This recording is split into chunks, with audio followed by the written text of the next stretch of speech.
Nicolas e Michele estão jogando o mesmo jogo, né? Você vê que um lado a lado compartilha o outro e se apoia o outro na rede social, mas eu acho que todo mundo está vendo o que está acontecendo. Primeiro que eu discordo que eu tenha amnésia, então eu acho que o Eduardo não está bem. E eu realmente faço questão de não perder meu tempo. Eu nunca abandonei o Bolsonaro, até porque eu não sou bolsonarista, como muitas mídias já soltaram, não sou filiado a nenhum partido político. Ficou faltando a parte Unidos da Corrupção. Essa parte eu não vi no desfile. Eu não vi, então vamos agora em homenagem a Lula. Uhul!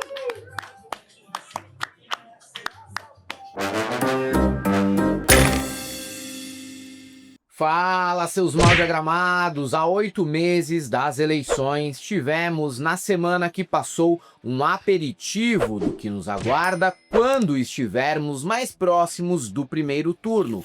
A largada já foi dada. E Flávio está em plena campanha, muito embora ainda tenha um cargo de senador pelo Rio de Janeiro.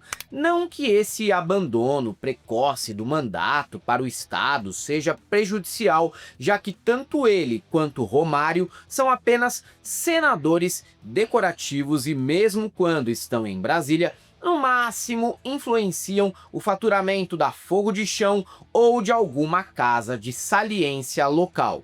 Pesquisas recentes mostram que o Rachadinha, abraçado pela imprensa numa reedição do Uma Escolha Muito Difícil, cresce em intenções de votos enquanto Lula derrete. Ainda é cedo para se amedrontar, mas é bom acender o sinal de alerta e descer do salto. Flávio, no entanto, já age de forma soberba e coordena quem vai ou não estar na chapa dele durante a eleição. E as anotações que o pré-candidato fez em reunião no PL foram vazadas com comentários, digamos, peculiares. Como era previsto e anunciado pelo próprio, a candidatura tem um preço. E nem me refiro ao preço que o brasileiro pagará se ele vier a ser o próximo presidente pelo Partido Ladrão. As precificações aconteceram na cúpula desse partido. Vazou na imprensa que, para tirar Marcos Polon da disputa pelo governo do Mato Grosso do Sul, o deputado federal do PL exige 15 milhões e a esposa de Rodolfo Nogueira, que seria a vice, 5 milhões. Já em São Paulo, ele quer um novo vice para Tarcínico e, em Minas, quer distância de Cleitinho e Pacheco, que na visão dele são petistas. Claro que Rachadinha nega as informações, mas o que vazou tem a letra dele. E numa boa, quem não sabe que no PL e na família as negociações sempre funcionaram na base das malinhas de dinheiro vivo?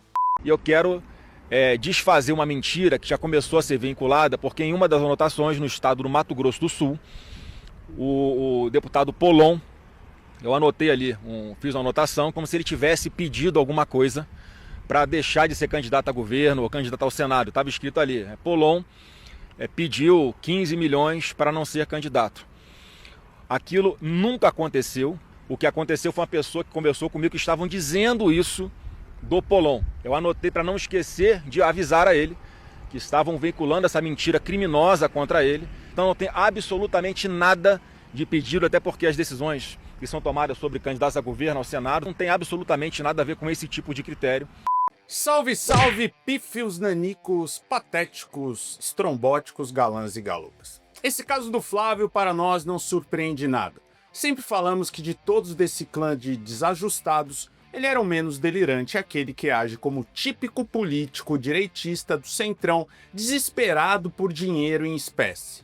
Muito mais pragmático e menos ideológico que os irmãos, é natural que haja por meio desses mecanismos seculares nos bastidores de Brasília. Por outro lado, seus brothers não têm tanta resiliência. O emocional de todos está em frangalhos com Jair preso. Isso pouco se esconde. Carlicho, afetado pelo complexo de Electra Reverso, sofre com saudades do pai e publica posts desconexos enquanto rouba a vaga do Esperidião Amin no Senado de Santa Catarina, porque pode até ser idiota, mas com limites.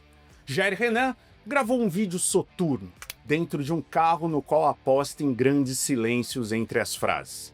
Mas não são pausas dramáticas, e sim dificuldade de concatenar ideias com a limitada quantidade de neurônios que herdou do pai. Já Eduardo, como era previsível, é um animal em sofrimento no cativeiro que se enfiou no Texas. O Poca Pica reapareceu esta semana para cobrar apoio público de Michele e Nicolas. Abatido, ele exigiu que a dupla citasse mais a candidatura do 01. Michele rebateu com deboche, postando receita de banana no Insta, e Nicole anunciou que Eduardo estava quase indo de base, o que foi confirmado até pela esposa do ex-deputado. Só que Nicolas está numa encruzilhada. Ao mesmo tempo que ensaia a independência, tem que pagar pedágio para o Flávio.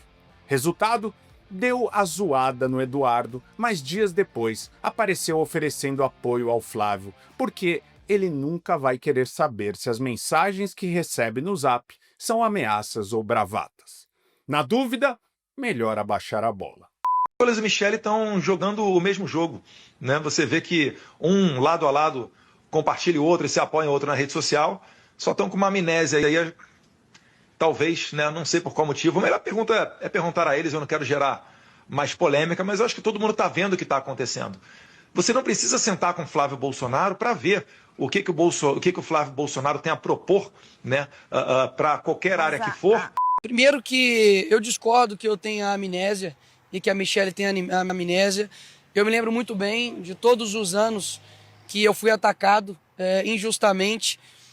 E diante das situações, né, que estão acontecendo, nós temos o pai dele preso, sofrendo dificuldades de saúde. Você tem as pessoas do dia 8 presas.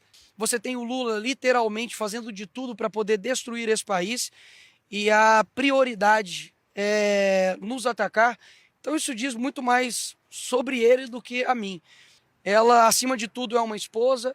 Ela é uma mãe que tem que cuidar de uma filha, que está vindo aqui todos os dias preparando alimento para o marido dela, de 70 anos, que está preso injustamente. Então eu acho que o Eduardo não está bem. E eu realmente faço questão de não perder meu tempo. Vou dizer para vocês que hoje o silêncio gritou muito alto na minha cabeça.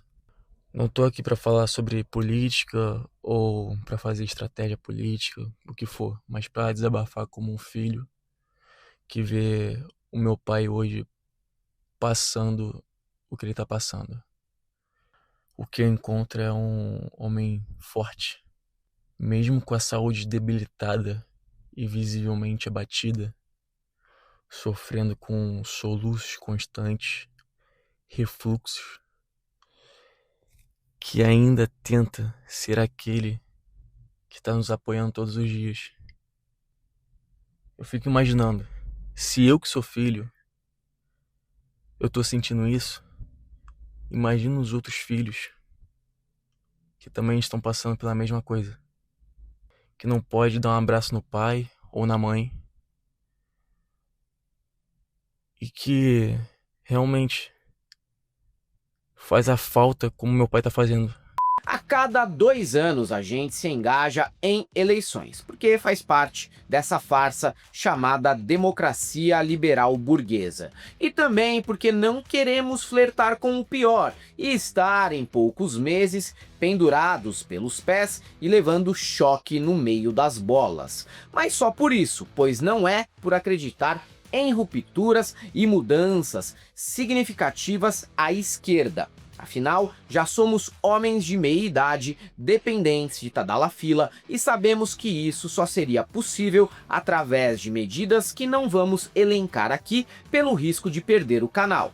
Honestamente, no legislativo, pouca coisa vai mudar, e se mudar, vai ser para pior.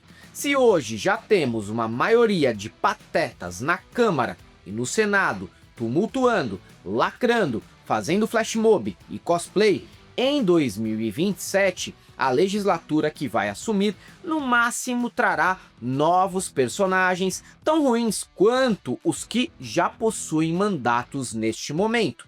A primeira subcelebridade a anunciar filiação e possível candidatura é Graciane Barbosa, pelo Republicanos, o que é bastante natural, já que um partido vinculado a uma igreja evangélica é ideal para ex-alguma coisa, principalmente ex-viado, ex-drogado e ex-detento, ou, como no caso dela, ex do Belo. Graciane anunciou que escolheu a sigla por estar alinhada aos seus valores. Eu concordo. Com o histórico de infidelidade conjugal, calote em aluguel, conta no OnlyFans e mentira sobre ser formada em Direito pela UFRJ, não seria no PT, no PSOL ou no PCB que ela iria entrar, né? Eu acho que o que está alinhado com as minhas... tudo que eu defendo, tudo que eu vivo, né, durante a minha trajetória, eu acho que o partido está alinhado com as minhas expectativas, valores e princípios. E o que eu quero fazer é realmente trabalhar em cima do que foi feito em toda a minha vida, né? Trazer disciplina, foco... falar sobre esporte. Eu acho que são pautas que estão na minha vida, se fazem presente em toda a minha história e principalmente devolver um pouquinho de tudo que eu recebi durante toda a minha caminhada. Agora, um inútil que, felizmente, não pode sair neste ano é o Romário. Eu digo felizmente porque, pelo menos, o Baixote é político chinelinho convicto e não arrota virtudes. Enquanto a direita inteira luta contra o fim da escala 6x1 e trabalha apenas 2x5, Romário já assume logo a escala 0x7 e é visto em tudo quanto é canto do país, menos no Senado. E o melhor é que não dá a mínima para as críticas e assume seu mandato EAD curtindo a vida adoidado. Melhor assim do que atrapalhando o trabalhador brasileiro.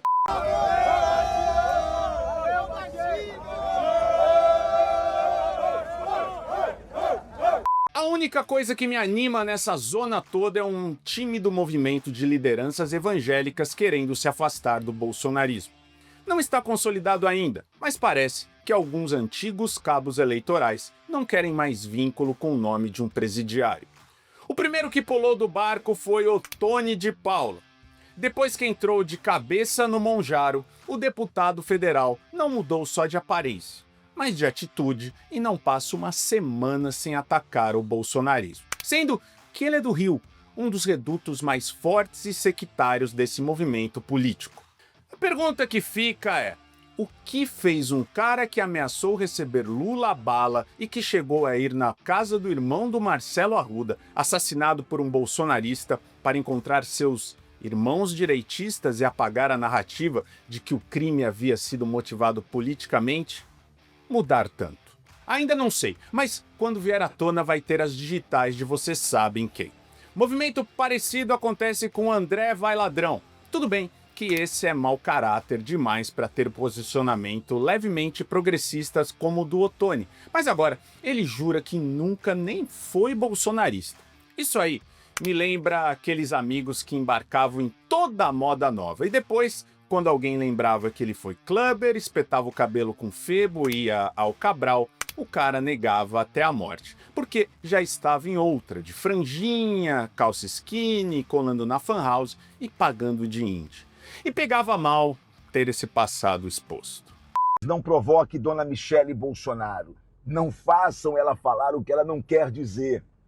Não provoque Nicolas a dizer com todas as chances de ser governador das Minas Gerais por que ele não quer ser palanque do Flávio Bolsonaro.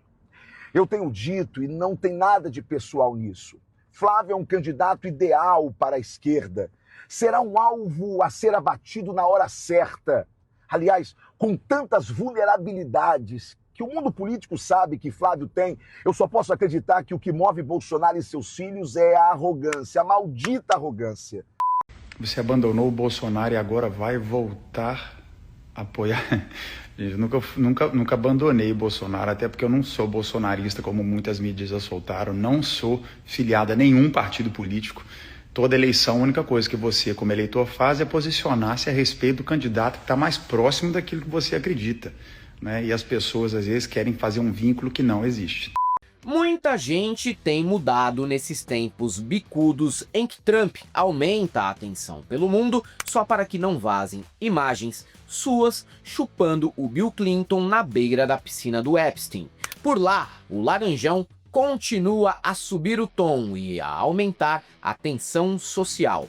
Desta vez, apontando imigrantes como principais responsáveis pelos ataques em escolas, quando na verdade esses casos são encabeçados via de regra por branquelos desajustados, frutos de relações consanguíneas e gerados na caçamba de uma Chevrolet Silverado 1995. A acusação é tão farsesca que incomodou inclusive o Demetrio Magnoli, que já soma 2 acertos no ano, deixando seu placar menos desfavorável, agora que ele tem 2 análises certas contra 849 equivocadas durante a sua trajetória. O jornalista da Globo News ressaltou o momento execrável que aquele país vive. É consenso que o republicano age como um certo austríaco do passado que criava clima de tensão para eliminar os indesejáveis, atitude que rapidamente contamina o comportamento de toda a população. O que me deixou muito triste foi a pura perversidade usada por um presidente americano quando ele criou uma equação pela qual os imigrantes são assassinos de americanos, levando vítimas de assassinatos para tentar comprovar a equação de que os imigrantes são criminosos, sedentos de sangue. É claro que ele não citou em nenhum momento os atiradores perfeitamente americanos de 10 gerações que invadem escolas, universidades e atiram em dezenas de pessoas. Ele pensou alguns casos específicos e também mentiu sobre alguns deles para tentar provar a tese de que o imigrante é um assassino sedento de sangue. Em menor grau, isso ocorre em Santa Catarina também. Em ruas de várias cidades já é possível encontrar voluntários civis que abordam principalmente moradores de rua por lá. A atuação desses grupos, que perseguem aqueles também considerados indesejados, já tem gerado péssimos frutos ao turismo local. Um influenciador inglês, que é negro, denunciou que sofreu preconceito em Balneário Camboriú e disse que, quando estiver em Santa Catarina de novo, vai preferir visitar Florianópolis. Eu também pensava assim, até esse vídeo dos voluntários. Parece que o clima azedou até na cidade mais cosmopolita do estado, hein? This is actually the first city in Brazil I wouldn't recommend coming to. So I'm currently in Balneário, Brazil, Santa Catarina. Santa Catarina as a whole, from what I've experienced so far, I've enjoyed it. Up until this city, I feel like this is the least Brazilian city that I've been to so far. So they say outside of Africa, Brazil has the highest population of black people. So of course Brazilians, they're used to seeing black people, right? So tell me why yesterday, I kid you not, and this was not due to my videos, someone asked to take a picture of me, and if it's not due to you knowing me, then the only reason why you could be taking a picture of me is because of my skin color. Like, this stuff happens in China. I never thought it would happen in Brazil. I want to throw out the race card, but I don't want to be in a place where people don't see black people a lot, or maybe have never seen black people, so when they see a black person, they want to take a picture of them. To some black people, that's cool. Haha, let's take a picture. To me, that's not cool. And with Brazil being such a big country, it doesn't make sense me spending money to go back to that place. Film me in Santa Catarina, I'd rather just go to Florianópolis. So yeah, I hope I got my point across to you. Em ano de eleição, muitos dossiês começam a ser divulgados para atingir adversários políticos. Alguns têm o impacto de uma biribinha, mas outros podem destroçar campanhas se divulgados no momento certo. O que impacta a candidatura do Tarcínico hoje atinge mais o seu vice, Felício Ramuf. O ex-prefeito de São José dos Campos é acusado de lavagem de dinheiro em Andorra, mas para o governador não passa de fofoca pré-campanha. Se fosse só fofoca, por que o Flávio quer outro vice? Ou será que a fofoca foi solta como fogo amigo para colocar um vice de confiança do Rachadinha e não um pau mandado do Kassab nesse posto? Porque é aquilo, nem só por meio de ataque da oposição se destrói reputações na política. Quem está em verdadeiros maus lençóis é Ricardo Nunes. Série de matérias de Demérito Vecchioli no Metrópolis mostra que o prefeito fantasma curte também contratos fantasmas, nos quais A SP Tours repassava verbas para contratações de pessoas sem nenhuma segurança de que o negócio era legítimo.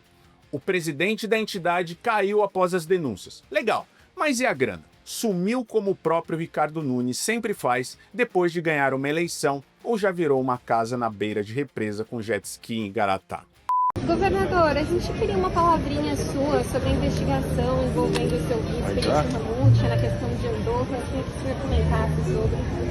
Olha, eu acho que quem tem que comentar e já vem comentando é ele. Ele já deu todos os esclarecimentos à justiça e à própria imprensa. Então não tem mais o que falar sobre isso. Porque de eleição sempre tem. Esse negócio está na declaração de bens e rendas da esposa dele desde 2009. É bem antigo esse negócio. Então, para mim, é uma coisa que não tem nada a ver.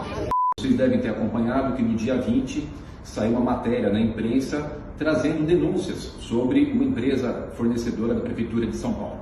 Naquele mesmo dia, eu solicitei ao Dr. Daniel Falcão que abrisse uma apuração, uma investigação.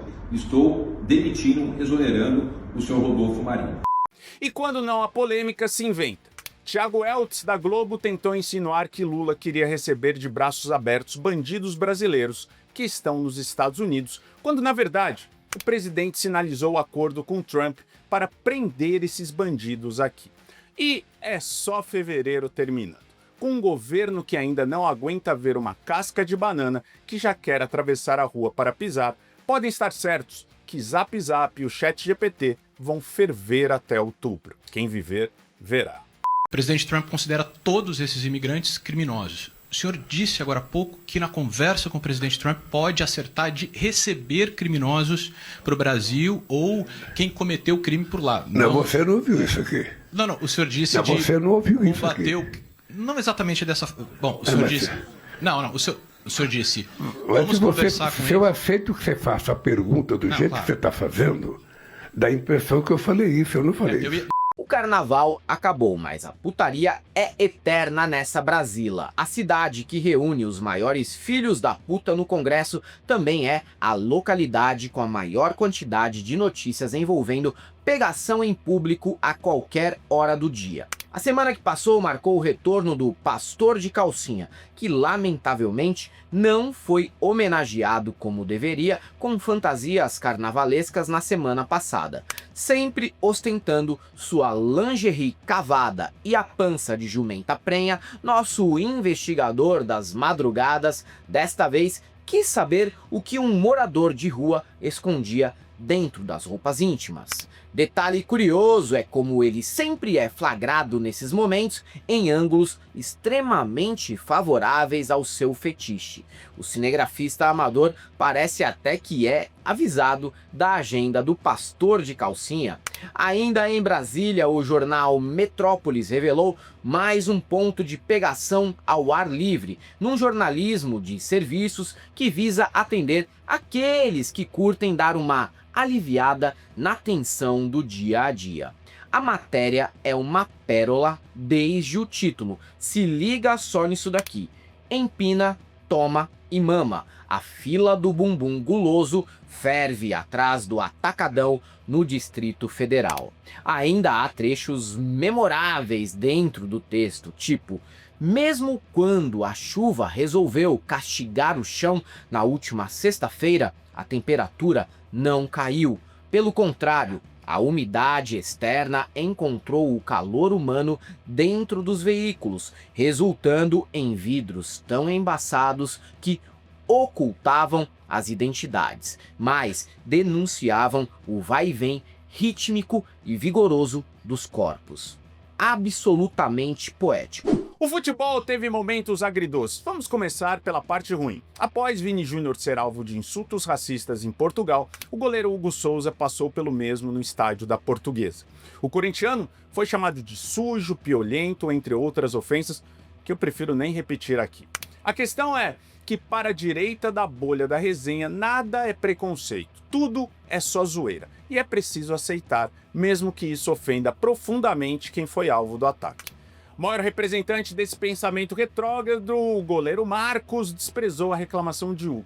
Depois que a esposa do atleta o criticou, o cínico meteu aquele papo de peço desculpas para quem se sentiu ofendido. Mas resenha mesmo é o que faremos agora. rir sem respeito do desempenho do Neymar no jogo em que o Santos foi eliminado pelo Novo Horizontino. O menino, que se acostumou a tratar lesões à base de rodadas de pôquer, uísque e porções de Ruffles, penou para conseguir alcançar bolas fáceis e ainda falhou no lance que deu o gol para o time do interior. Muito inferior ao Ronaldo, com a mesma idade, joelho de paçoca e 50 quilos a mais. E ainda tem gente que quer levá-lo para a Copa. Só se for para engravidar alguém nos Estados Unidos e gerar manchetes para nós. Aí eu até sou a favor. E aí fez 2 golzinhos, né, no jogo aí contra o Vasco.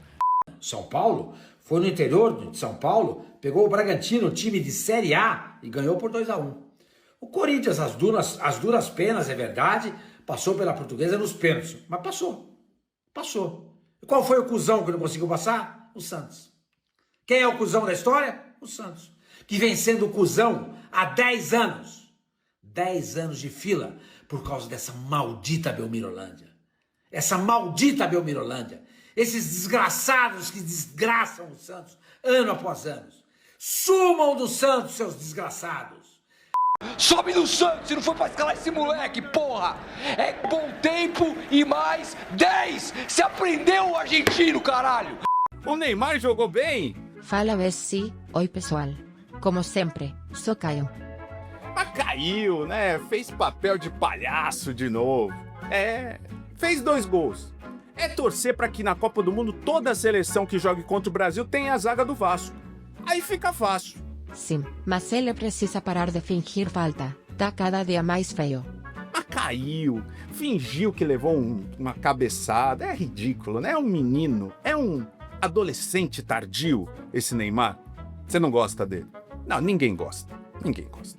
Se você chegou até aqui e gosta do nosso trabalho, se inscreve no canal, comenta, dá seu like, entra aqui na nossa descrição e nos apoie, tanto no Apoia-se como no Seja Membro, ou manda um Pix pra gente, que é muito importante a sua presença aqui com a gente o ano inteiro. 2026 vai ser fogo! Você também nos siga nas outras redes sociais, Instagram, TikTok e Facebook. Se você é um desses que ainda acredita que o Neymar vai dar muita alegria pro Brasil, só tenho uma coisa pra te dizer. Não passaram!